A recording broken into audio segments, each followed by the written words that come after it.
नमस्कार बच्चों, कैसे आप सभी। आपका एक बार फिर से स्वागत है हमारे इस वीडियो में। आज हम क्लास 11 की हिस्ट्री बुक का चैप्टर 9 औद्योगिक क्रांति के टॉप 5 मोस्ट इम्पॉर्टेंट क्वेश्चन करने जा रहे हैं। 100% ये बात सही है कि इनमें से एक प्रश्न तो आएगा ही आएगा।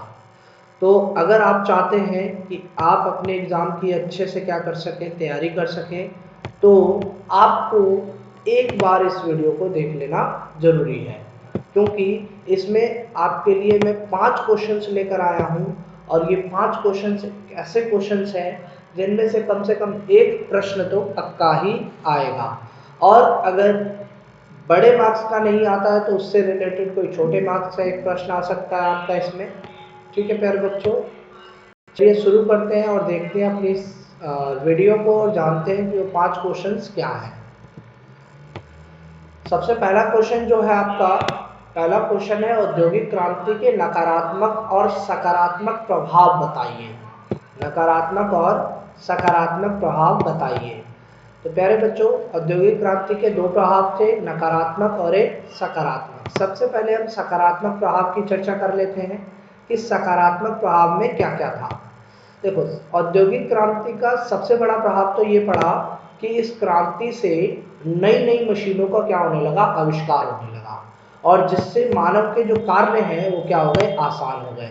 आप सभी को पता है कि जब नई नई मशीनों का आविष्कार होता है, किसी भी मशीन का आविष्कार होता है, तो मशीन मानव की क्या करती है, मदद करती है। और औद्योगिक क्रांति के समय बहुत सारी ऐसी मशीनों का आविष्कार हुआ जिससे मानव की जिंदगी जो है वो क्या हो गई, आसान हो गई।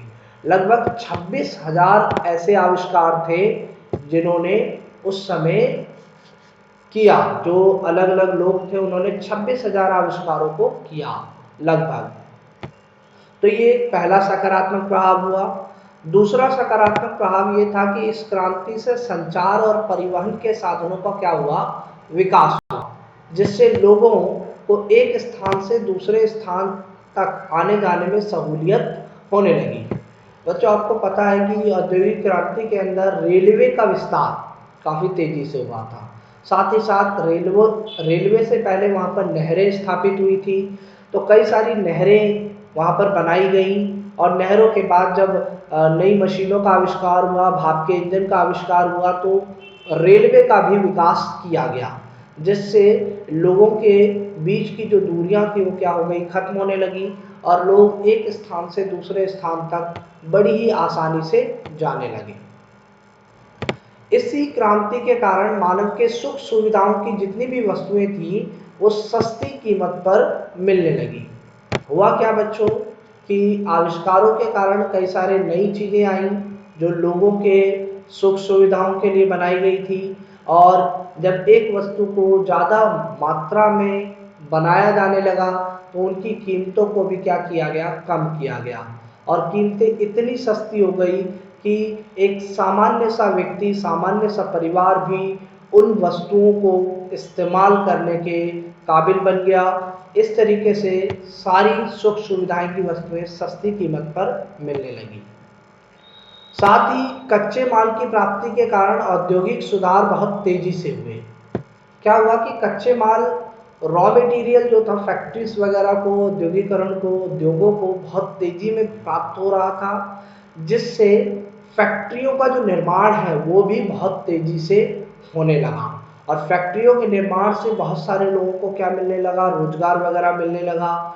जो बहुत सारे लोग थे शहरों में आने लगे, गांव वगैरह से निकलकर शहरों की तरफ आने लगे। तो इस तरीके से कच्चे माल की प्राप्ति के कारण औद्योगिक सुधार बहुत तेजी से हुआ है। साथ ही साथ हम ये बात करते हैं कि बैंकिंग प्रणाली की भी क्या हो गई, शुरुआत हो गई। औद्योगिक क्रांति से पहले बैंक क्या होते थे किसी को कुछ नहीं पता था, पर ब्रिटेन में जब सबसे पहली बार औद्योगिक क्रांति हुई तो उन उद्योगों को पैसे की कमी पूरी करने के कारण एक बैंकिंग प्रणाली का क्या होता है, जन्म होता है। बैंकों का एक्चुअली में काम क्या होता है, बैंकों का काम होता है उद्योगों को लोन प्रोवाइड करना और उनसे हाई रेट पर इंटरेस्ट कलेक्ट करना। तो इसलिए यहाँ पर बैंकिंग प्रणाली की भी क्या शुरुआत हो गई। हम सभी जानते हैं आज बैंकिंग प्रणाली हमारी जिंदगी का अभिन्न हिस्सा है। ठीक है बच्चों, अब आ जाते हैं कुछ नकारात्मक प्रभाव की तरफ। उससे पिछले वाले पेज पे हमने सकारात्मक प्रभाव देखे और इस पेज पर हमें कुछ नकारात्मक प्रभाव पढ़ने हैं।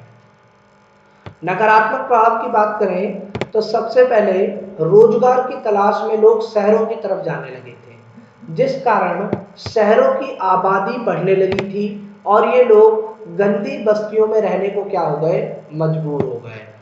आप सभी को पता है कि जब कोई व्यक्ति गांव से शहर की तरफ कार्य करने के लिए आता है तो फैक्ट्री मजदूर बनकर रह जाता है और फैक्ट्री मजदूरों के पास इनकी इतनी अच्छी इनकम नहीं होती कि उन्हें एक बढ़िया सा घर मिल सके। इसलिए यहाँ पर ये लोग जो थे गंदी बस्तियों में रहने को क्या हो गए, मजबूर हुए। और जब सारी की सारी जनसंख्या जब गांव से शहर की तरफ बढ़ती है तो शहरों की आबादी क्या होने लगती है, बढ़ने लगती है, जिस कारण शहरों में भीड़ भाड़ ज़्यादा अधिक हो जाती है। तो ये एक नकारात्मक प्रभाव था। साथ ही साथ हम कहते हैं कि अधिक जनसंख्या के कारण साफ पेयजल, स्वास्थ्य, शिक्षा और आवास की क्या होने लगी, कमी होने लगी। जब जनसंख्या बढ़ेगी तो पीने का जो पानी है, साफ पेयजल है, उसकी जो व्यवस्था है वो भी खत्म होना शुरू हो जाएगी। स्वास्थ्य, शिक्षा और आवास, इन सब की क्या होने लगी थी, उस समय कमी होने लगी थी ब्रिटेन के शहरों के अंदर। साथ ही साथ स्त्रियों और बच्चों का शोषण होने लगा, इन्हें कम मजदूरी दी जाती थी। स्त्रियों और बच्चों से फैक्ट्रियों में काम करवाया जाता था, पर स्त्रियों और बच्चों को पुरुषों के मुकाबले काफ़ी कम वेतन दिया जाता था और उनसे ज़्यादा से ज़्यादा कार्य लिया जाता था। खतरनाक कार्यों को करने के लिए बच्चों को भेज दिया जाता था। तो स्त्री और बच्चों का काफ़ी शोषण हुआ है उस समय, काफ़ी कम मजदूरी इन्हें दी जाती थी। साथ ही साथ नेक्स्ट पॉइंट है, बच्चों को तो रविवार के दिन भी मशीनों को साफ करने के लिए काम पर आना पड़ता था। ऐसा नहीं है कि बच्चों को किसी तरह की छुट्टी मिलती थी। स्त्रियों और पुरुषों को तो एक दिन का समय भी मिल जाता था, पर बच्चों को रविवार के दिन भी फैक्ट्रियों में जाना पड़ता था ताकि वो सभी मशीनों को क्या कर सके, साफ कर सके। तो मशीनों को साफ करने के लिए बच्चों को रविवार के दिन भी कार्य करना पड़ता था।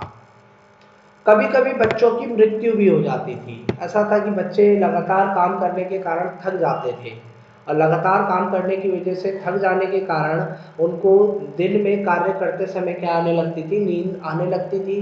तो नींद आते समय वो मशीनों के अंदर गिर जाते थे, जिस कारण उनकी क्या हो जाती थी, मृत्यु हो जाती थी। नेक्स्ट पॉइंट है आपका, छोटे उद्योग धंधे क्या हो गए, समाप्त हो गए।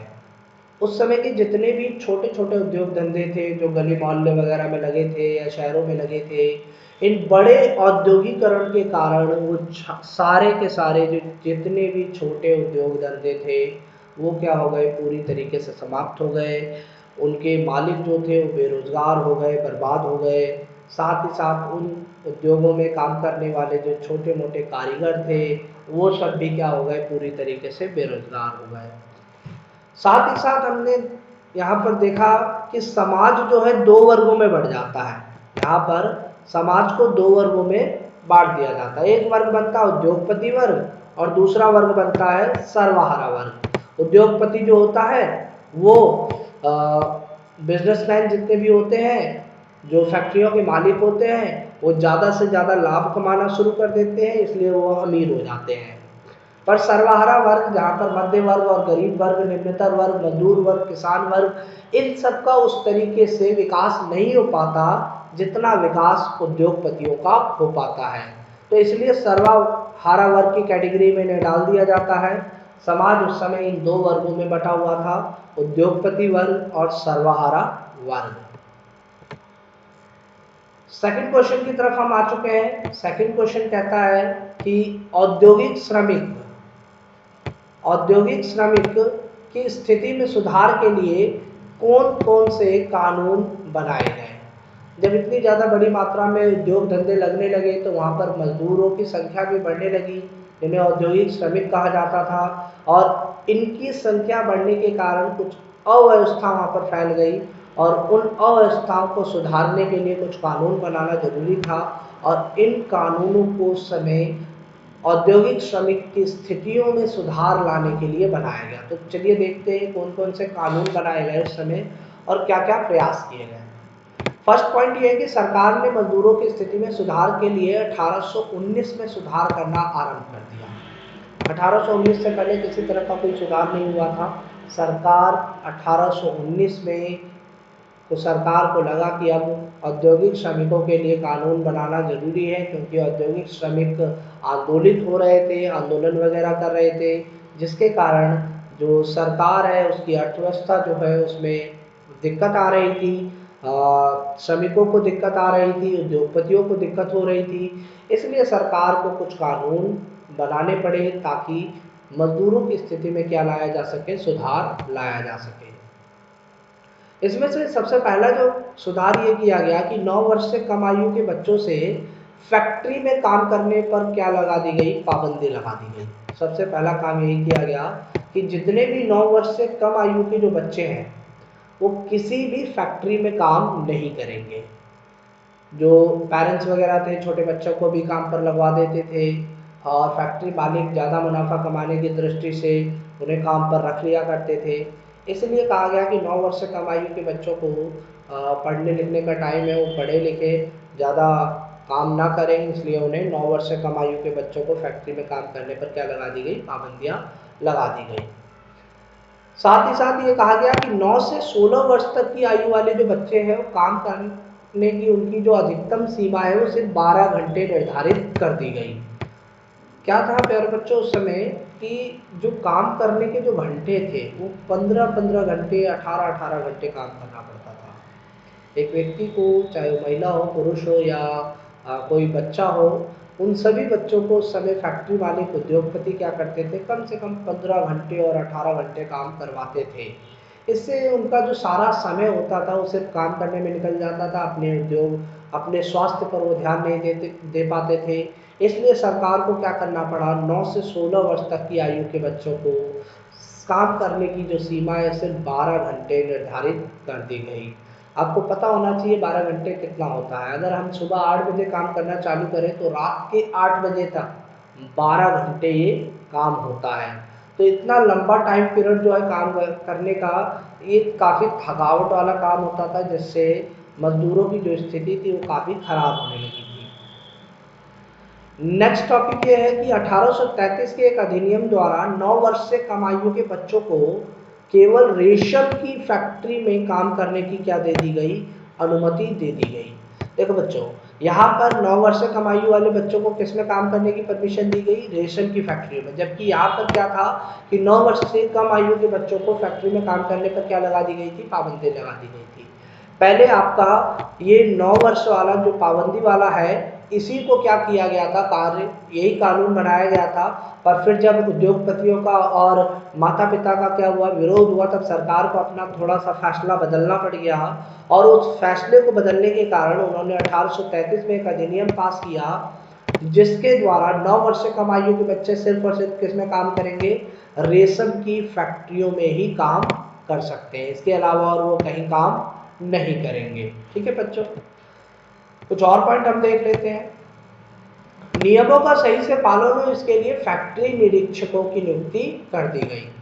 क्या हुआ था, जो कानून बनाए गए थे उन कानूनों का सही से पालन हो रहा है या नहीं हो रहा है, फैक्ट्री मालिक उन कानूनों का पालन कर रहे हैं कि नहीं कर रहे हैं, इसके लिए वहां पर फैक्ट्री इंस्पेक्टर की नियुक्ति कर दी गई। फैक्ट्री इंस्पेक्टर वो व्यक्ति होता है जो फैक्ट्रियों में इस चीज़ की जांच करता है कि क्या कोई छोटा बच्चा काम तो नहीं कर रहा है, किसी कानून का उल्लंघन तो नहीं किया जा रहा, वहाँ पर सही प्रकार से सभी कार्य हो रहे हैं या नहीं हो रहे हैं, मजदूरों को जो बेसिक फैसिलिटीज होती है वो प्रोवाइड करवाई जा रही है कि नहीं करवाई जा रही है। इस तरह की चीज़ें देखने का काम फैक्ट्री निरीक्षकों का था। तो नियमों का सही से पालन हो, इसके लिए क्या बनाए गए, फैक्ट्री निरीक्षक बनाए गए। नेक्स्ट पॉइंट है आपका 1842 का खान और कोयला अधिनियम के कारण 10 वर्ष से कम आयु के बच्चों और स्त्रियों से खानों के नीचे काम करने पर क्या लगा दी गई, पाबंदी लगा दी गई। हुआ ये था कि 1842 में एक खान और कोयला अधिनियम आया। खान और कोयला अधिनियम, खान का मतलब होता है खनिज, जो खदान वगैरह होती है जहाँ पर कोयला वगैरह या खनिज वगैरह पदार्थ मिलते हैं, उस पूरे एरिया को हम क्या बोलते हैं, खान बोलते हैं। खान और कोयला अधिनियम इसलिए कहा गया 1842 में, क्योंकि ये सारा किससे रिलेटेड था, खान और कोयले से था। और वहाँ पर ये कहा गया कि इस अधिनियम के तहत 10 वर्ष से कम आयु के जो बच्चे हैं और जो स्त्रियां हैं वो खानों के नीचे यानी खदानों के नीचे काम नहीं करेंगी। उनके काम करने पर क्या लगा दी गई, पाबंदी लगा दी गई। होता ये था कि वो जब नीचे काम करते थे तो कई बार जो खदानें होती थी वो धंस जाती थी और इसके कारण उनके अंदर दब जाने के कारण उनकी क्या हो जाती थी, मृत्यु हो जाती थी। इस वजह से ये अधिनियम लाया गया। नेक्स्ट अधिनियम को देखते हैं। 1847 में एक और कानून बनाया गया और इस कानून के मुताबिक 18 साल से कम उम्र के जो बच्चे हैं, 18 साल से कम उम्र के बच्चे और स्त्रियों से 10 घंटे से अधिक काम नहीं करवाया जा सकता। देखो 1847 में एक कानून बनता है कि 18 साल से जितने भी कम उम्र के जो बच्चे हैं और जो स्त्रियां हैं, स्त्रियां तो 18 साल से ऊपर भी हो सकती हैं, पर अगर वो स्त्री है तो वो 10 घंटे से अधिक काम नहीं करेगी। 18 साल से कम उम्र के बच्चे और दूसरी तरफ स्त्रियां, ये दोनों को 10 घंटे से अधिक काम नहीं करवाया जा सकता, ये कहा गया था इस अधिनियम में। तो ये कुछ अधिनियम हमने देखे क्वेश्चन नंबर 2 के। अपने अगले क्वेश्चन की तरफ हम चलते हैं। क्वेश्चन नंबर 3 आ गया है। क्वेश्चन नंबर 3 कहता है कि औद्योगिक क्रांति का महिलाओं और बच्चों पर क्या प्रभाव पड़ा। औद्योगिक क्रांति का आखिर महिलाओं और बच्चों पर क्या प्रभाव पड़ा। तो इसमें कहा गया है कि औद्योगिक क्रांति का महिलाओं और बच्चों पर निम्नलिखित प्रभाव पड़ा है। तो औद्योगिक क्रांति का महिलाओं और निम्नलिखित बच्चों पर क्या प्रभाव पड़ता है, फर्स्ट टॉपिक इसका हम देखते हैं।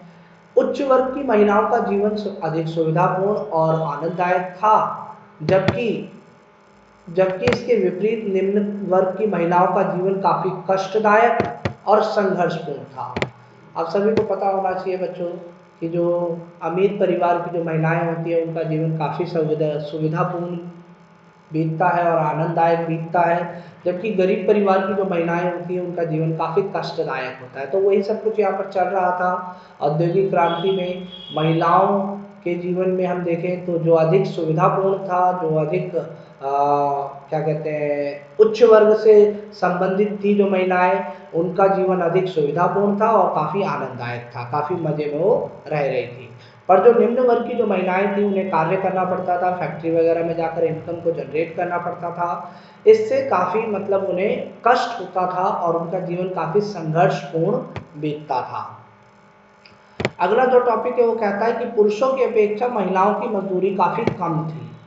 पुरुषों की अपेक्षा जो महिलाएं थी उनकी मजदूरी क्या थी, काफी कम थी। इस वजह से महिलाएं जो थी कई बार मतलब अपने आप को इस तरीके से मतलब आंदोलित करती थी कि उनकी सैलरी को भी क्या किया जा सके, बढ़ाया जा सके।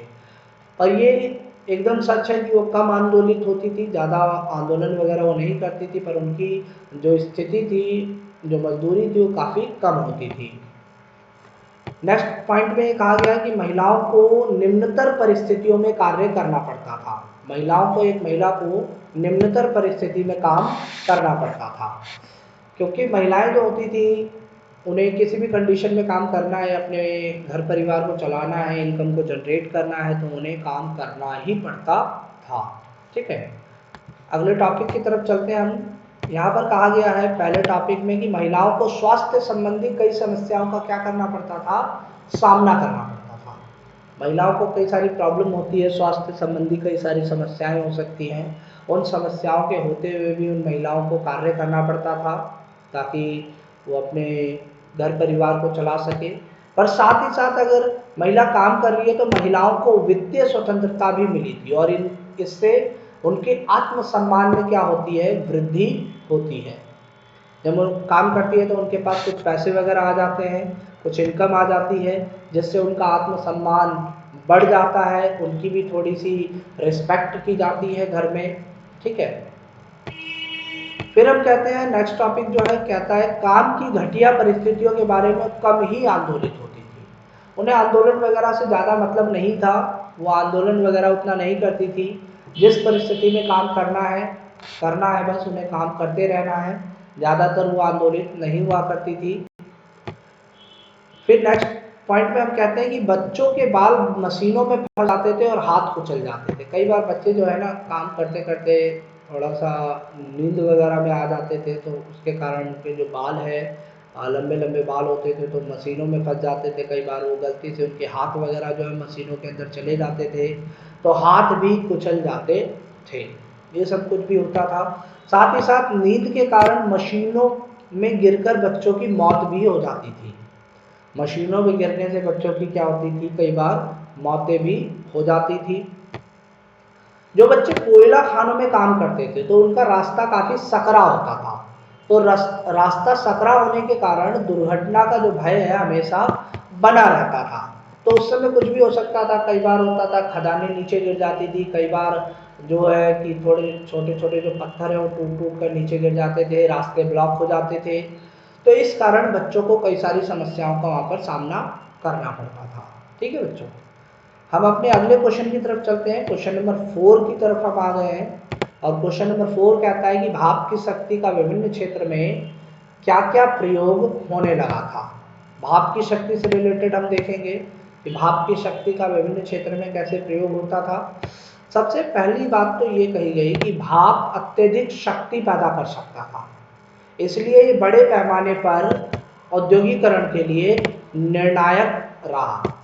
भाप का आविष्कार सबसे बड़ा आविष्कार था और इस भाप के आविष्कार के कारण ही बड़े पैमाने पर औद्योगिकरण हुआ, क्योंकि कई सारी फैक्ट्रियां जो थी उस समय लकड़ी वगैरह के औजारों से काम चला रही थी, पर जब भाप के शक्ति का आविष्कार हो जाता है, भाप के इंजन का आविष्कार हो जाता है, तो औद्योगिकरण और भी ज़्यादा क्या हो जाता है, बढ़ जाता है। सेकेंड पॉइंट में कहा गया कि भाप की शक्ति उच्च तापमान पर दबाव पैदा करती है, जिससे अनेक प्रकार की मशीनें चलाई जा सकती हैं। जिससे अनेक प्रकार की क्या चलाई जा सकती है, मशीनें चलाई जा सकती हैं। तो इस तरीके से ये कहा गया कि भाप की शक्ति जो है उच्च तापमान पैदा कर सकती है, उच्च तापमान पर ज़्यादा दबाव डालती है और किसी भी कार्य को करने के लिए भाप की शक्ति क्या हो जाती है, काफ़ी मददगार हो जाती है। तो कई तरह की मशीनें उस समय भाप की शक्ति से चलाई जा सकती है। जैसा कि आपको आज भी पता हो कि हमारी जो बिजली वगैरह बनती है, जो कोयले से जो बिजली बनती है, वो भाप की शक्ति के कारण ही बनती है।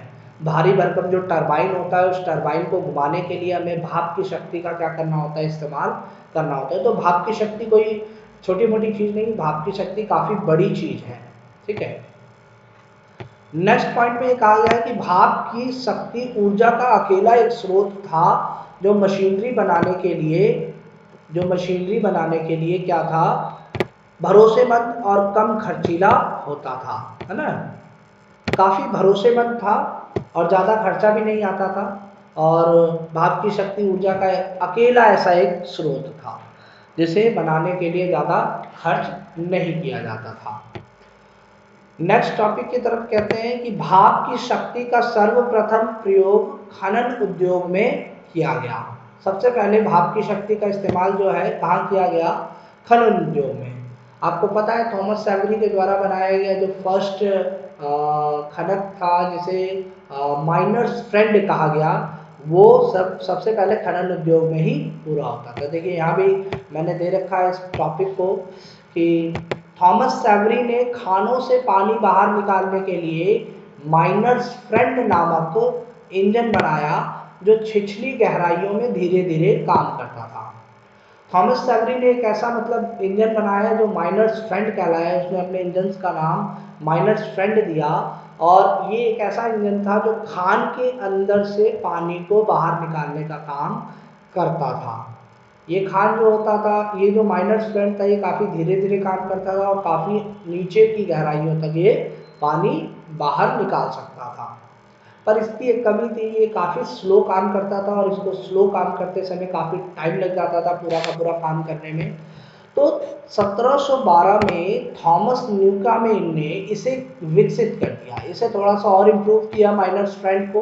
किसने, थॉमस न्यूकामेन ने। और इसकी थोड़ा सा अपडेट किया, पर इसकी भी एक क्या थी, कमी थी। इसने जो अपडेट किया इसमें क्या था कि लगातार ठंडा होते रहने के कारण इसकी ऊर्जा क्या हो जाती थी, खत्म हो जाती थी। कहने का मतलब ये है कि थॉमस न्यूटन ने थॉमस सेवरी के द्वारा बनाया गया जो माइनर्स फ्रेंड था उसको क्या किया, अपडेट किया। अपडेट करने के दौरान उसने अपडेट तो कर दिया, पर जो अपडेट किया हुआ वर्जन आया उसकी भी थोड़ी बहुत क्या रह गई, कमी रह गई।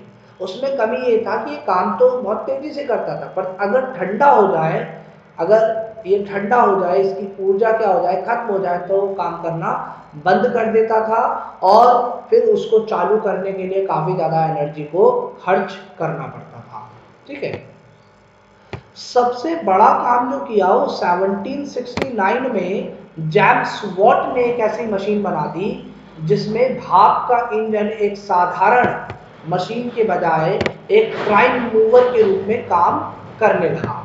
तो 1769 में बहुत बड़ा आविष्कार था ये जेम्स वॉट के द्वारा एक ऐसी मशीन बनाई गई जिसने भाप के इंजन को पूरी तरीके से क्या कर दिया, बदल कर रख दिया। उसने एक ऐसी मशीन बनाई जिससे भाप के जो इंजन है वो एक साधारण मशीन नहीं बल्कि एक प्राइम मूवर बन जाएगी।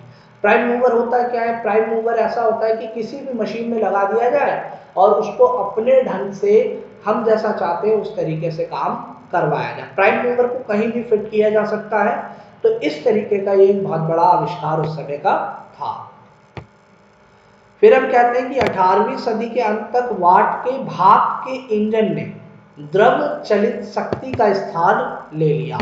ये जो जेम्स वॉट ने जो मशीन बनाई थी ना, प्राइम मूवर, ये प्राइम मूवर 18वीं सदी के अंत तक पूरी तरीके से पूरे यूरोप में फैल गया। हर एक व्यक्ति इसका इस्तेमाल करने लगा। जेम्स वॉट एक अमीर उद्योगपति के साथ मिलकर एक फाउंड्री की स्थापना करता है जिसे सोहो फाउंड्री के नाम से जाना जाता है और उसके अंदर वो जेम्स वॉट अपनी मशीनें बनाता है, अपनी प्राइम मूवर बनाता है और उसको फिर बेचता है। तो पूरे यूरोप में ये जेम्स वॉट का जो प्राइम मूवर था ये फैलने लगा और उससे क्या हुआ कि जो द्रव चलित शक्ति थी, जो लिक्विड से जो शक्ति थी, अब वो भाप में कन्वर्ट हो गई। अब लोग द्रव चलित शक्ति का इस्तेमाल ना करके भाप से बनी हुई, भाप की शक्ति पर आधारित इन प्राइम मूवरों का इस्तेमाल करना उन्होंने चालू कर दिया। आई होप आपको समझ में आया होगा। हम अपने अगले क्वेश्चन की तरफ चलते हैं। क्वेश्चन नंबर 5 हमारा आ गया है। क्वेश्चन नंबर 5 हमारा कहता है कि औद्योगिक क्रांति के सामाजिक और आर्थिक प्रभाव लिखिए। औद्योगिक क्रांति के आपको यहाँ पर सामाजिक और आर्थिक प्रभाव लिखने हैं। तो सबसे पहले हम आर्थिक प्रभावों को डिस्कस कर लेते हैं। आर्थिक प्रभाव है क्या? ठीक है। आर्थिक प्रभाव में कहा गया कि फैक्ट्री के लगने के कारण अनेक लोगों को छोटे मोटे जो उद्योग, कुटीर उद्योग है, वहां से क्या कर दिया गया, निकाल दिया गया और वो क्या हो गए, बेरोजगार हो गए। हुआ क्या था बच्चों कि जब औद्योगिक क्रांति आई तो उस समय बहुत बड़ी बड़ी फैक्ट्रियां लगने लगी। जो अमीर व्यापारी होते थे उन्होंने बड़ी बड़ी फैक्ट्रियां लगाना चालू कर दिया, जिस वजह से उस समय के जितने भी छोटे मोटे जो कुटीर उद्योग थे, छोटे मोटे जो फैक्ट्रियां थी, कारखाने थे, वो सारे क्या हो गए, बंद होने लगे, बर्बाद होने लगे। जिससे उसके अंदर जो काम करने वाले मजदूर थे, जो कारीगर थे, वो क्या होने लगे, बेरोजगार होने लगे। तो ये एक आर्थिक प्रभाव लोगों को पड़ा। इसी के साथ यही कहा गया कि सभी छोटे मोटे कुटीर उद्योग क्या हो गए, पूरी तरीके से बर्बाद हो गए। साथ में भूमिहीन मजदूर वर्गों की संख्या में क्या हुई, वृद्धि हुई। हुआ ये कि फैक्ट्री जो लगाई गई वो किसानों की भूमि पर लगाई गई और बड़ी बड़ी मात्रा में बहुत लंबी लंबी जगहों पर किसानों की फैक्ट्रियों, किसानों की जमीन पर फैक्ट्रियों को क्या किया गया, स्थापित किया गया, जिससे किसानों से जमीनें खरीदी गई और किसान एक बार अगर अपनी जमीन बेच देता है तो उसके पास कुछ नहीं रह पाता और फिर वो एक भूमिहीन मजदूर बन जाता है। तो इस वजह से भूमिहीन मजदूरों की संख्या में क्या हुई, काफी ज्यादा वृद्धि हो गई। साथ में ये कहा गया कि कई सारे नवीन वर्गों का जन्म हुआ, जैसे हमने पहले भी बात की, उच्च वर्ग और सर्वहारा वर्ग। उच्च वर्ग क्या था, उच्च वर्ग था आपका उद्योगपति वर्ग और सर्वहारा वर्ग क्या था, सर्वहारा वर्ग जो गरीब वगैरह थे, किसान वगैरह थे, मजदूर वगैरह थे, ये सारे सर्वहारा वर्ग में क्या हो गए, शामिल हो गए। नेक्स्ट टॉपिक की बात करें तो ये कहा गया कि राष्ट्रीय आय में क्या होने लगी, वृद्धि होने लगी। राष्ट्रीय आय में वृद्धि होने लगी। राष्ट्रीय आय में वृद्धि से संबंधित है कि जब बहुत बड़ी मात्रा में क्या लगने लगे, फैक्ट्री वगैरह लगने लगे, तो फैक्ट्रियों की जो इनकम थी वो क्या हो गई, राष्ट्र की इनकम हो गई। जिस देश के अंदर ज़्यादा फैक्ट्री लगेगी वो देश उतनी ही ज़्यादा क्या करेगा, ग्रोथ करेगा। तो उस समय ब्रिटेन की जो ग्रोथ है बहुत तेज़ी से क्या होने लगी, बढ़ने लगी। राष्ट्रीय आय में इनकी बहुत तेज़ी से क्या होने लगी थी, वृद्धि होने लगी थी। साथ ही साथ ये कहा गया कि अधिक मात्रा में सस्ता सामान मिलने लगा। औद्योगिक क्रांति होगी तो सस्ता सामान भी मिलेगा, कई सारी चीज़ें। अगले टॉपिक की तरफ चलते हैं हम। यहाँ पर सामाजिक प्रभाव है, यहाँ आपको सामाजिक प्रभाव देखने को मिल रहा है। सामाजिक प्रभाव भी कुछ है कि नए औद्योगिक नगरों की क्या होने लगी, स्थापना होने लगी। पहली चीज तो कि जब उद्योग स्थापित होने लगे तो उद्योगों के आसपास लोग रहने लगे, जिसके कारण इन नगरों का क्या होने लगा, विकास होने लगा, जिन्हें हमने कहा औद्योगिक नगर। तो औद्योगिक नगरों की क्या होने लगी थी, स्थापना होने लगी थी। साथ ही साथ हमने कहा कि लोगों के घर के पते क्या होने लगे, बदलने लगे। यहाँ पर ये पत्ते लिखा है पर ये पते हैं, पते मतलब एड्रेस। लोगों के घर के जो एड्रेस थे वो क्या होने लगे, बदलने लगे, क्योंकि लोग जो थे पहले गांव वगैरह में रहते थे, पर औद्योगिक क्रांति के कारण वो किस तरफ आने लगे, शहरों की तरफ आने लगे। तो शहरों की तरफ आने के कारण उनका जो एड्रेस था, परमानेंट निवास स्थान था, वो क्या होने लगा, बदलने लगा। फिर वो कुछ समय बाद अपनी फैमिली को भी शहरों की तरफ ले आने लगे और इससे शहरों की आबादी वगैरह बढ़ने लगी। तो ये सामाजिक प्रभाव है।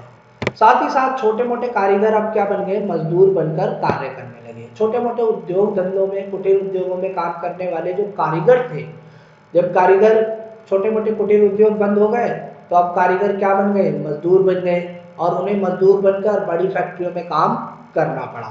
तो इस तरीके से ये सारी चीजें हुई। स्त्रियों और छोटे बच्चों का क्या होने लगा, शोषण होने लगा। जितनी भी स्त्रियां थी, छोटे बच्चे थे, हमने देखा महिलाओं वाले क्वेश्चन में कि स्त्रियों और छोटे बच्चों का शोषण होता था, उन्हें कम सैलरी वगैरह दी जाती थी, खराब परिस्थिति में काम करना पड़ता था।